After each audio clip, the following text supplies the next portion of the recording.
Assalamualaikum warahmatullahi wabarakatuh. Waalaikumsalam warahmatullahi wabarakatuh. Selamat pagi, salam sejahtera bagi kita semua. Salam, Om Swastiastu, Namo Buddhaya, salam kebajikan. Puji syukur kita haturkan kepada Tuhan yang telah memberikan kita kesehatan serta kesempatan kepada kita untuk melaksanakan program literatur komunitas pegiat literasi Nganjuk. Kali ini berada di Candi Brahu, Kecamatan Trowulan, Kabupaten Mojokerto. Telah hadir narasumber literatur kita pagi hari ini, yaitu Heru Widayanto atau yang lebih dikenal dengan nama pena Heru Sang Amurwa Bumi. Beliau merupakan salah satu pendiri komunitas pegiat literasi Nganjuk yang pernah menorehkan namanya di ajang internasional Ubud Writers and Readers Festival tahun 2019. Beliau adalah penulis yang banyak menelurkan karya fiksi berbasis data ilmiah sejarah. Di belakang kita adalah Candi Brahu, yang merupakan salah satu candi yang terletak di dalam kawasan situs arkeologi Trowulan, bekas ibu kota Majapahit. Terlihat dari bangunannya, candi ini dibangun dari batu bata merah yang menghadap ke arah barat. Nah, lantas pertanyaannya yaitu kapan Candi Brahu ini dibangun dan pada era pemerintahan siapa, akan dikupas oleh narasumber kita pagi hari ini. Silakan. Terima kasih Mbak Bida. Selamat pagi para pemirsa. Pagi hari ini komunitas pegiat literasi Nganjuk atau Kopling mengadakan podcast on the spot untuk mengurai data literatur sejarah tentang kepurbakalaan Candi Brahu.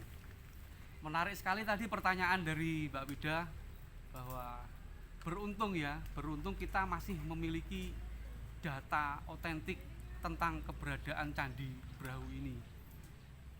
Jadi di sekitar candi yang sekarang kita tempati ini, di sebelah baratnya, berarti di hadap sana ya, di sebelah barat pernah ditemukan 4 lempeng tembaga yang berisi catatan otentik tentang keberadaan Candi Brahu ini.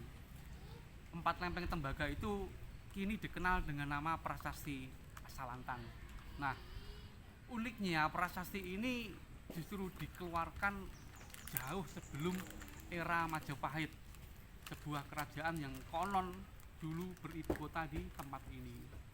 Jadi prasasti Alasantan itu dikeluarkan oleh Maharaja Empu Sendok, pendiri dari Wangsa Isana atau dinasti Isana, yang merupakan dinasti peralihan dari Medang era Jawa Tengah ke Medang era Jawa Timur. Nah, prasasti Alasantan ini memiliki tarik angka yang sezaman dengan prasasti Anjuk Ladang. Jadi bisa disimpulkan bahwa candi ini kemungkinan dibangun hampir bersamaan dengan Candi Lor yang ada di Loceret, Kabupaten Nganjuk.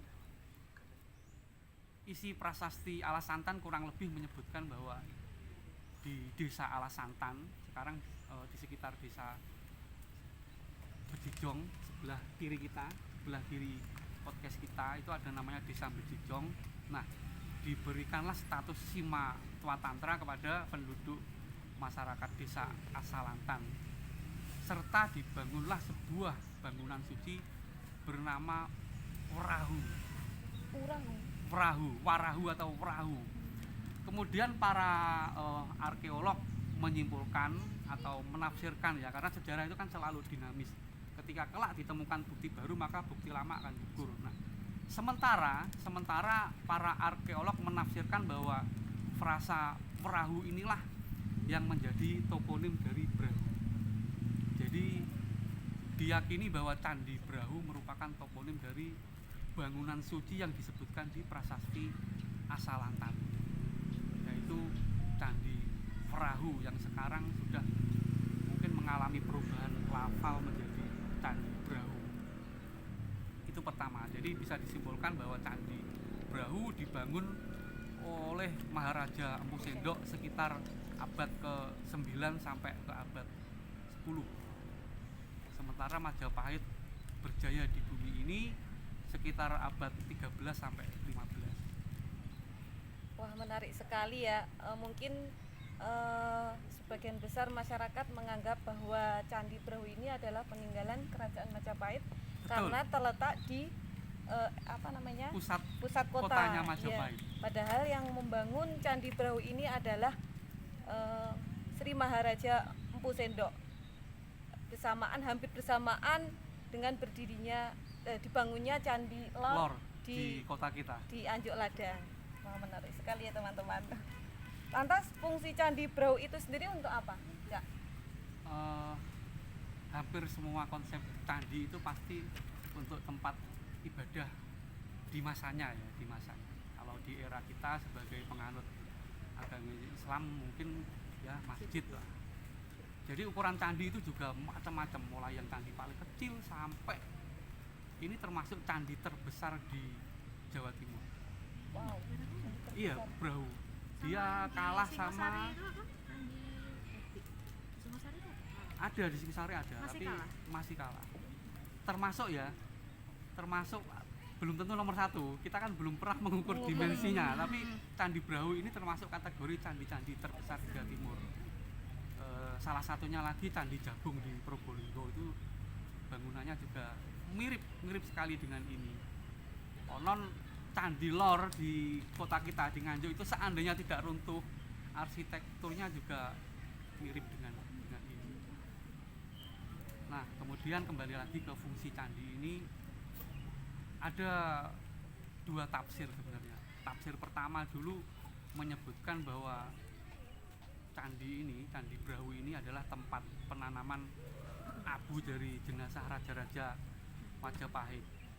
Akan tetapi teori itu kemudian gugur ketika ditemukan prasasti Asalantan yang menyebutkan bahwa ini adalah bangunan suci yang didirikan Empu Sendok. Artinya jauh sebelum ada raja-raja Majapahit, Candi Brahu sudah ada. Kemudian kita telusur lagi ke konsep candi. Awal mula orang-orang mengira candi ini adalah candi yang beraliran Hindu. Ternyata candi ini adalah candi yang beraliran Buddha. Itu ditemukan setelah dilakukan ekskavasi pada puncak candi. Nah, sekarang sudah runtuh, tapi masih tersisa satu sudut di timur laut ya, kalau nggak salah. Timur laut itu ada sebuah profil atap candi yang dia ternyata berbentuk stupa, dan itu menandakan bahwa puncak atau kemuncak candi ini dulunya adalah berbentuk stupa. Kemudian banyak ditemukan bukti-bukti lain, seperti tidak ditemukannya relung. Relung itu semacam jendela di keempat sisi candi. Bangunan-bangunan candi Hindu pasti memiliki 4 relung untuk menempatkan arca-arca Hindu, semacam arca Siwa Mahakala, kemudian arca Nandiswara, arca Ganesha, dan arca Agastya biasanya. Nah, di Candi Brahu ini tidak ditemukan satupun relung. Artinya ini bukan candi yang beraliran Hindu, dan ditemukannya salah satu stupa di atap itu membuktikan bahwa ini adalah candi yang beraliran Buddha. Uniknya abad 9, sekitar tahun 930 sekian, hampir sezaman dengan Candi Lor. Ya. Uniknya di sekitar ini banyak ditemukan baru 1-2 tahun ini banyak ditemukan candi-candi era peninggalan Medang juga. Di sebelah timur kita itu barusan diekskavasi tahun lalu itu ada Candi Gemekan. Bahkan ketika diekskavasi Candi Gemekan itu juga masih menyimpan prasasti asli yang dikeluarkan juga oleh Maharaja Empu Sendok. Kemudian di sebelah barat daya itu juga sekitar 2 tahun yang lalu dilakukan ekskavasi Candi Pandegong. Lagi-lagi di Tengarai itu juga didirikan di era Empu Sendok.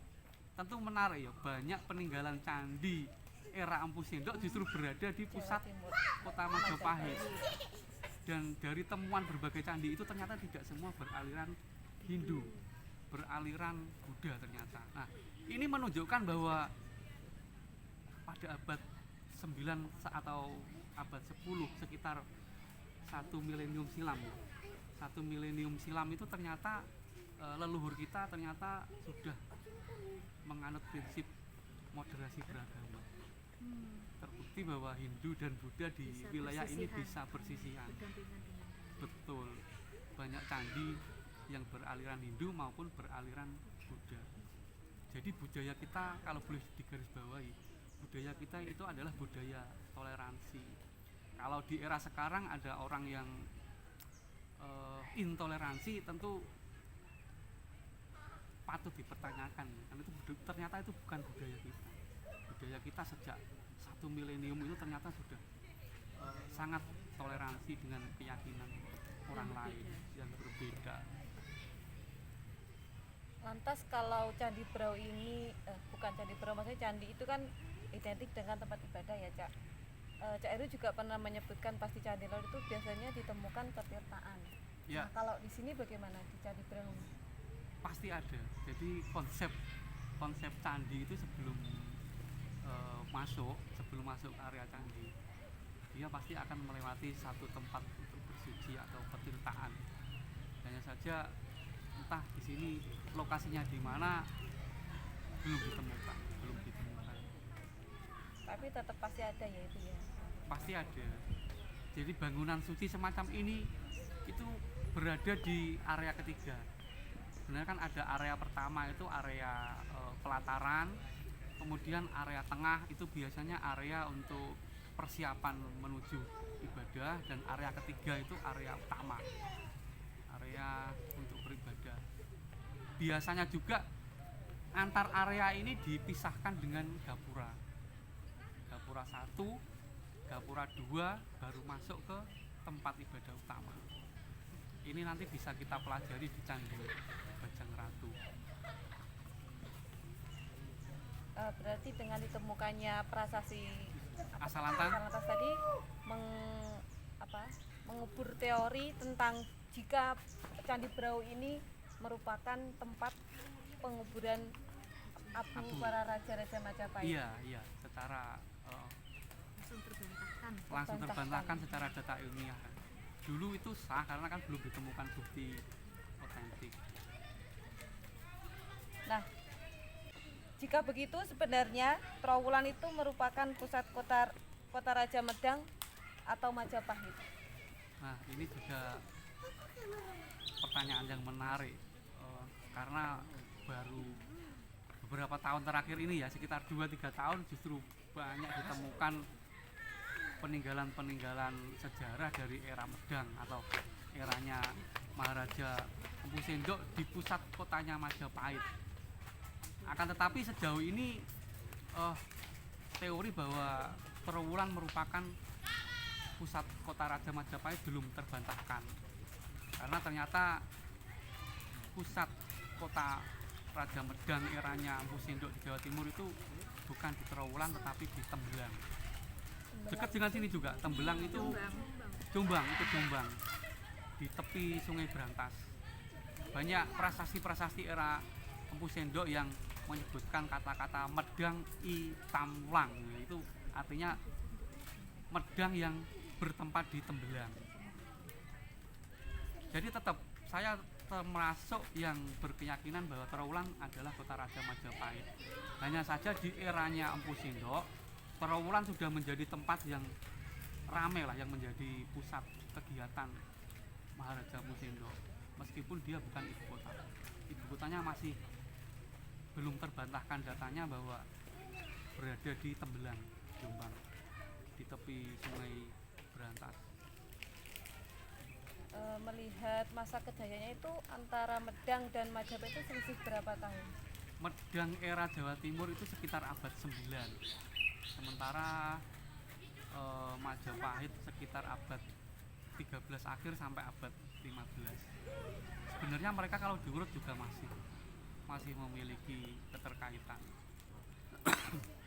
era Medang Jawa Timur atau dinasti Isana itu kan berakhir di Kediri ya, Raja Kertajaya atau Dandang Gendis itu yang ditumbangkan oleh Ken Angrok, Sang Amurwa Bumi itu gelarnya, yang kemudian mendirikan dinasti Rajasa atau Wangsa Rajasa. Sampai kemudian Wangsa Rajasa juga berakhir di Kediri pula di eranya Brawijaya terakhir, Dyah Ranawijaya itu. Berakhir setelah Islam masuk ke pesisir utara Pulau Jawa secara masif di akhir abad 15 yang ditandai dengan berdirinya Kesultanan Demak itu. Jadi selisih sekitar berapa ya? Mungkin sekitar 400 tahun antara kejayaan Lempu Sendok di abad 9 sampai di eranya Majapahit abad 13, selisih 400 tahun. Wow. Tahun. Generasi 400 tahun. Banyak generasi.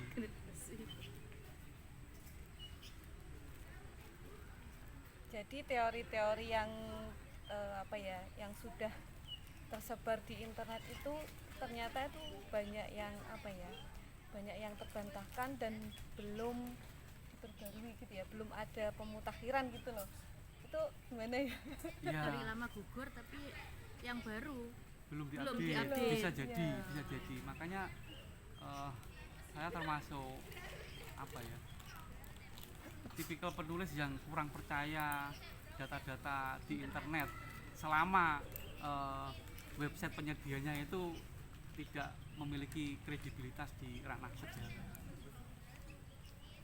Justru saya lebih tertarik ke komunitas-komunitas pemerhati sejarah yang mereka kadang dalam hal telaah sejarah itu selangkah lebih ilmiah dibandingkan website-website penyedia informasi sejarah macam itu. turun langsung. Iya, kawan-kawan para pemerhati sejarah itu apalagi beberapa tahun terakhir ini juga menjadi mitra para arkeolog ya.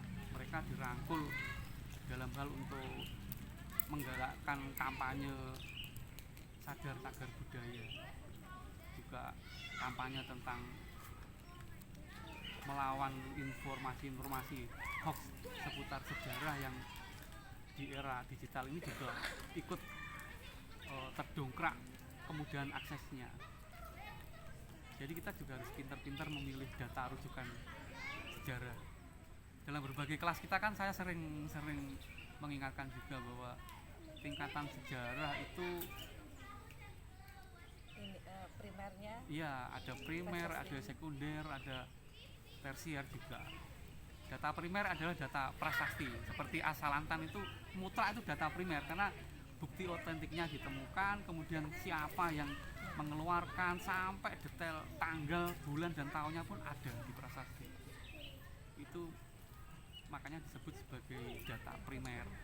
Kalau data sekunder itu semacam catatan-catatan kuno di era tersebut, kitab-kitab kuno, juga berita-berita asing biasanya. Sedangkan ketika abad ke-9 di sini belum mengenal media massa, ternyata di belahan bumi yang lain, di Cina, di Eropa sana sudah mengenal catatan.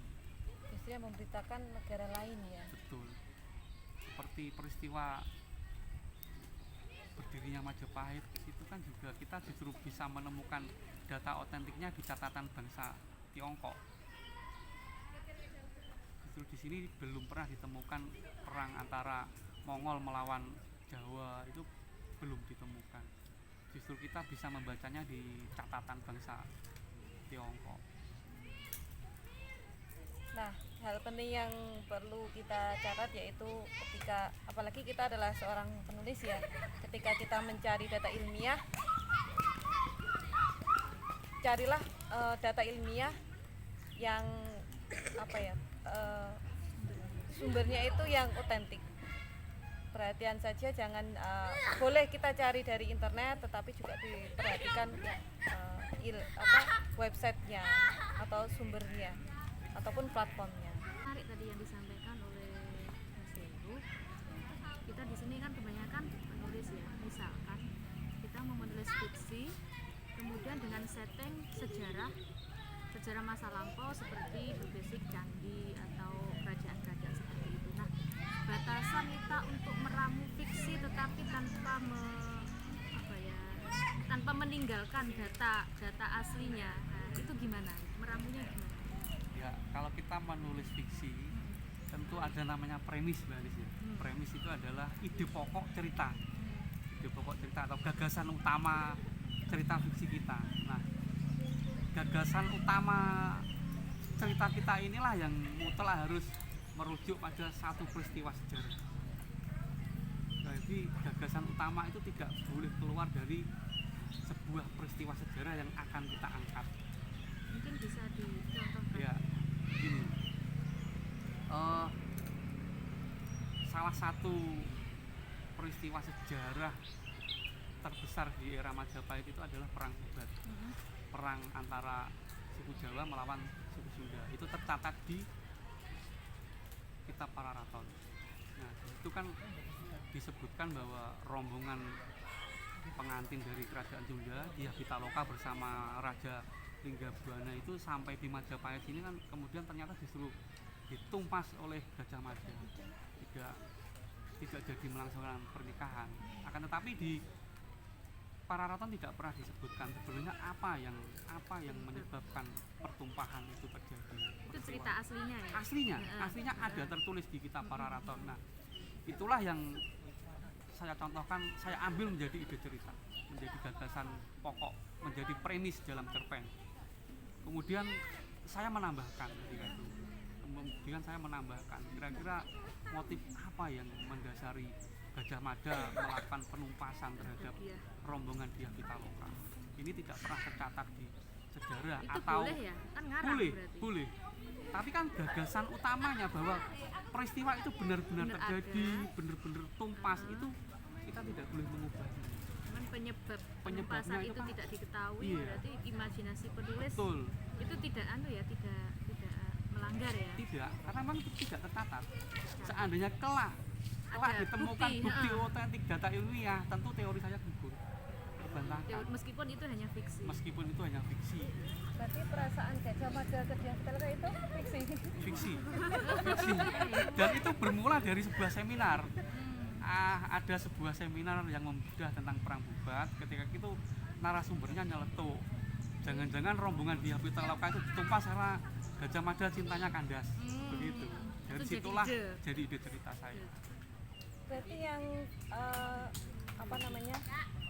yang hanya itu hanya perangnya saja. Perangnya itu tercatat di data ilmiah. Semua rombongannya tak tersisa di Majapahit sini. Semua terbunuh. Kalau perasaannya si Raja Hayam Iya. Hayam itu benar apa tidak juga? Iya, karena memang di situ tercatat bahwa Hayam Wuruk memang mau melangsungkan pernikahan dengan Dyah Pitaloka. Itu ada. Jadi intinya ada sebuah peristiwa yang tercatat secara otentik dalam sejarah tersebut. Yang harus kita pegang. Yang sebagai rujukan, kemudian kita menampilkan peristiwa lain yang tidak ada catatannya. Betul. Itu yang dan itu dikembangkan. Iya, tokoh-tokoh imajiner, peristiwa-peristiwa rekaan itu tidak boleh merusak ide pokok cerita utama. Betul. Data otentik. Iya, tidak boleh mengubah catatan sejarahnya bahwa perang Bubat benar-benar terjadi, itu tidak boleh diubah. Bahwa rombongan Sunda itu benar-benar tumpas tak bersisa, itu juga tidak boleh diubah.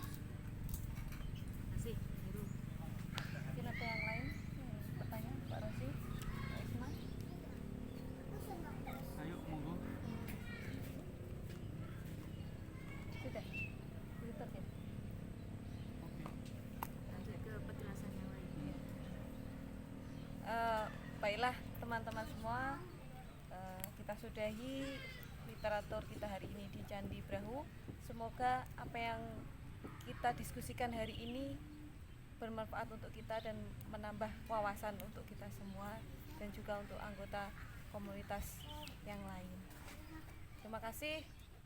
Assalamualaikum warahmatullahi wabarakatuh. Waalaikumsalam warahmatullahi wabarakatuh.